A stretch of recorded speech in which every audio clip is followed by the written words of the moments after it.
इससे पहले इस मनरेगा चौपाल में अपना कीमती समय निकालकर आई हुई जो है जिले की जनता, नेतागण, इनका मैं तहे दिल से स्वागत अभिनंदन करता हूं। आज की चौपाल का मकसद था भारतीय जनता पार्टी द्वारा देश में जितने भी कानून हैं उनको कमजोर करने की जो प्रथा चलाई जा रही है उसके विरोध में, और जनता चौपाल था कि जनता को इसके बारे में बताया जाए कि किस तरह भारतीय जनता पार्टी देश के संविधान पर हमला कर रही है, देश के कानून पर हमला कर रही है, देश की अस्मिता पर हमला कर रही है। इसको लेकर के हमारी यूपीए सरकार फर्स्ट में माननीय मनमोहन सिंह और माननीय सोनिया गांधी, राहुल गांधी जी के नेतृत्व में एक कानून बना था भारत में क्या पूरे विश्व का पहला कानून था कि लोगों को रोजगार देने का अधिकार।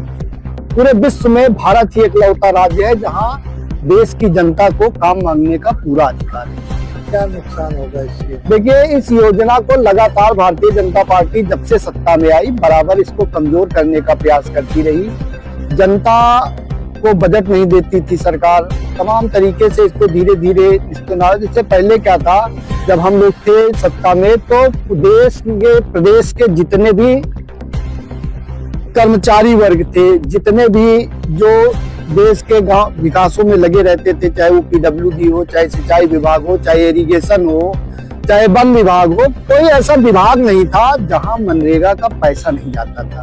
सारे विभागों को पैसा दिया जाता था कि सारे विभाग इसका लाभ उठाते हुए जो भी देश में विकास के कार्य हो, सड़कों के कार्य है, नाली के काम है, नहर की सफाई, इन सबको मनरेगा मजदूरों के द्वारा कराया जाए। लेकिन इस सरकार ने क्या किया कि पहली बात तो इसको गांधी के नाम से हमेशा बैर रहा, क्योंकि ये राष्ट्रपिता रहे, राष्ट्र नायक रहे। इनके नेतृत्व में इस तिरंगे के नीचे देश की आजादी लड़ी गई, तो गांधी से हमेशा जो है जलते रहे, क्योंकि ये अंग्रेजों की गुलामी मुखबरी करने वाले लोग थे।